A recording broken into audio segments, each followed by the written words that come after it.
All right, so I was going to do a manly manners video, and Mrs. W came in with a comment that came in from one of your wives about, and it went something. I'll paraphrase. Went something like this. So, my husband, I'm an avid, I'm a faithful Christian. I can't get my husband to go to church with me because the few times he's been there, the guys that he meets that are regular church attendees are just these weak, spineless men that I have nothing in common with, and I don't want anything to do with that. That's not who I am. That's not who I'll ever be, and that's certainly not who I want to hang out with. And I was thinking about that, and that really resonated with me because that's my biggest gripe about many of the organized churches and the religion is that this premise that anyone who is a believer in Christ has to be this weak, milk toast, meek and mild, nothing of a man, which doesn't appeal to me. I mean, you all guys are made how they're made. Some of us are hyper aggressive. Some of us are hyper competitive. Some of us are a little more intellectual. You know, we're all different. And this idea that we have to dumb down our physical prowess, we have to dumb down our desire for risk and for danger, we have to dumb down our intellect to be part of this group is, well, it's not appealing. So I was thinking about that, and I was thinking of this quote that I came across years ago, and I was going to use this as an example of this organization, this church organization, how they it was a plan to misconstrue and to portray Christ in a way that he never was, to try to attack and destroy and beat down humanity or masculinity.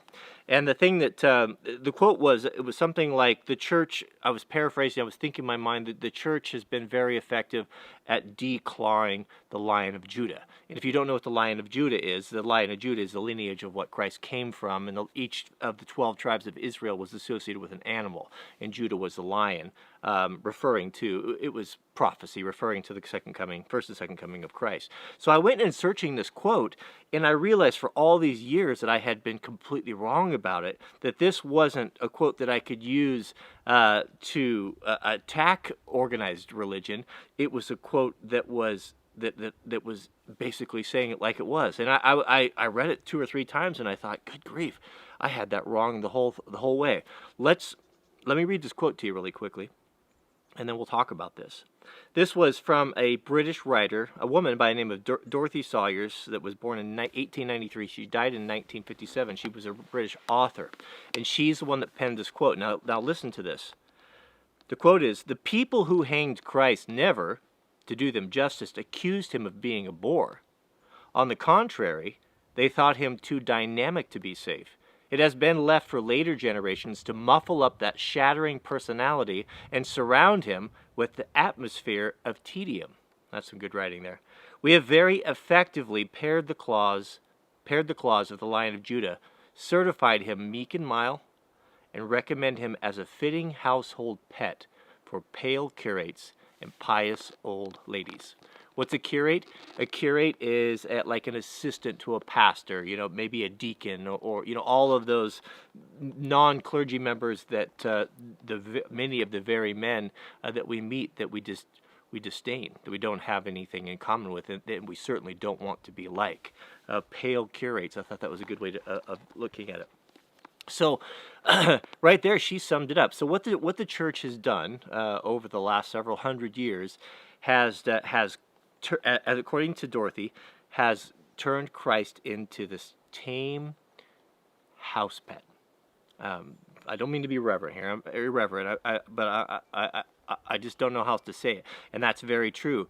It's very appealing. A personality. It's very appealing to old ladies. It's very appealing to children, and we don't want to scare the children, of course, when we tell the stories of Christ. So we omit all of the things that maybe are a little bit might show a little bit of a dynamic personality, as she puts it, and we have all of these photographs or these paintings and this gentle Jesus, meek and mild, and lying with the lamb and all of that. And what we have been sold is this idea of meekness. The meekness of Christ is weakness, and it is not. Because if we go back, if we strip away all of that nonsense, everything, all of that poison that has been taught us throughout all life, and we look at the facts, who are the men that really were held up as heroes of God back in the day? Just a couple examples. We have Gideon.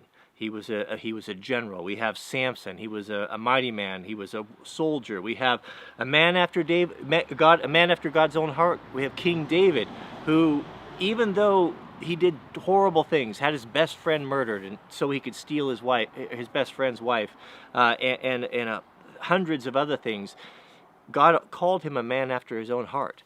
Now, was King David, was he sitting on his hands in the pew? Was he a pale curate? Was he one of these gray men, these milquetoast men that we all despise, that we've come in contact with at many of these churches?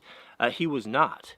And we look at all of those heroes. We go to the New Testament. We look at Paul, who wrote, I believe, over half of the New Testament. He was a firebrand. He was very non-conventional. He was very much a liberal. He was very much anti-establishment. He twisted the tail of the establishment. He mixed things up. He caused huge fights and huge issues. And we take Christ himself. When there were times when he was really upset, twice he went in, cleansed the temple, scared all of the people out of there, turned over the tables. Was that gentle Jesus, meek and mild? Yes, there was a time and a place for kindness, and never confuse meekness with weakness. But this idea that we need to put away everything that makes us masculine, that makes us men, that makes us soldiers and firefighters, or good business people, or doctors, or whatever it is that you do, construction workers, to put that away and shelf and suppress all of that so that we can conform to this false notion of this meek, weak, milquetoast man. That's just not the case. So I understand and I can sympathize with you, but if you don't like, if you live in a small town and you have a small church, and you go in there and you run into this and you don't like that, well, maybe it's time to change that. And I'm speaking to myself as well. I've made that excuse many times, and Mrs. W, well, what about this? We try to go here and try to go there, and I go in there and I'm expecting, these heroes of the Old Testament, but with the swords and such, but you don't typically find that. So I don't know what the answer is, other than take heart in the fact that I believe, it seems to me anyway, that God would much prefer a man that went out boldly and aggressively with the best of intentions, and to actually a man of action willing to do something, than someone that was too afraid, sat on the sidelines and did nothing.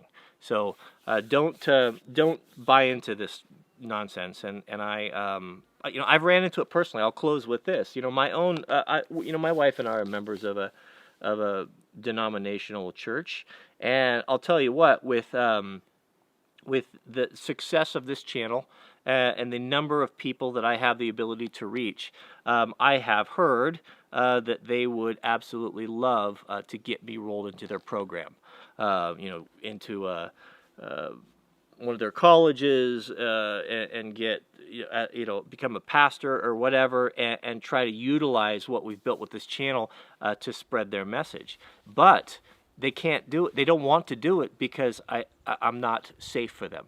They don't like they don't like the guns. They don't like I just won't conform to their idea of what a clergyman should be, or what an idea of what a pastor should be. It's too dangerous for them. It's too scary. It's too unorthodox. It doesn't fit the mold, and so they can't have it. And which I think is laughable, because the reach that we have here, and the community that we've built here, is so much bigger than anything that you could do as a pastoring in a small church, or holding a little evangelistic meeting over here. Not that that's not important. I'm not saying that. Maybe you meet the person, or you bring the message to the gospel to the person that is the next Paul, the next David, or what have you. But I understand. So do I have an answer for your question? And I did this video because I get this a lot. No, I don't know. As you know, I'm not a big fan of turnkey organized religion. The important thing is this: what the church is. It's a meeting of like-minded individuals, and this idea that it has to be in a building under a steeple with a cross on the door or whatever that's not the case. The best churches, the best, most fulfilling ways to learn and educate and to lift one another up in the body is to be in one another's homes. If you know someone that's a fellow believer, start loosely. Say meet Saturday, meet Sunday, whatever is your day of worship, and go to a coffee shop and sit down and have a topic and talk about it, or be in each other's homes. So the fact that you don't go to a organized religion in an organized building and something, that's nothing wrong with that. That's fine for a lot of people, but for a lot of other folks, it's not. So I guess the answer is be strong in your faith. Don't compromise. When you go out to eat, say grace with your family. It doesn't matter who's around, or just make these bold statements, and God will honor you. And what you'll do is you'll find like-minded people that maybe didn't have the courage to speak up. And that will start building friendships, and that could start into a small group in your community where you guys could meet one another. Because it's important to meet. It's important to be together with fellow Christians, just to encourage one another. No man can be an island. It's a lot of people think, well, I'm just going to move to the mountains, and I'm going to read my Bible, and I'm going to do my thing, and I'm not going to have any influence on the outside world. No, that's not what happens. That's not the best way to do it. Sometimes you're strong, and you can be a strength for other people. Sometimes you're weak. And you need to be the recipient of that strength. So just be bold in your faith. Don't put it out. I'm not an advocate of lecturing anyone. Lead by example, and preach a sermon every day of your life, and speak only when absolutely necessary.